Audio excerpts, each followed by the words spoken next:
700 kids. And therefore they require a little bit of special attention.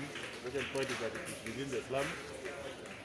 So we are going to give it a little bit more support in terms of ensuring that the children are being taught. But I think you went into the classroom.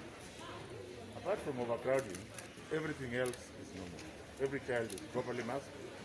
Most of those masks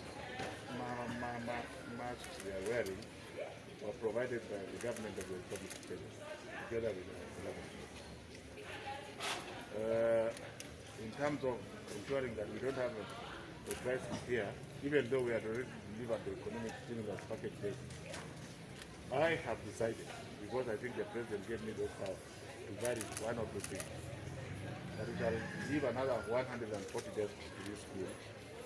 I am going to pick some of the desks which are ready, which are meant for another school, which may not be having a very tight program like this.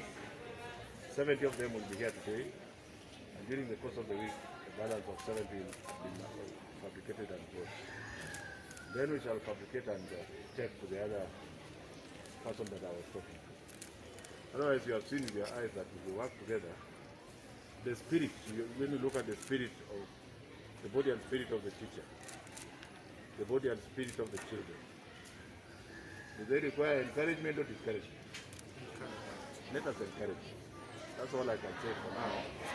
We may not be perfect, but there are very many children here. If water becomes a problem, we are on standby to ensure that they have water, so that they are able to wash their hands when they come out. And I think that's all.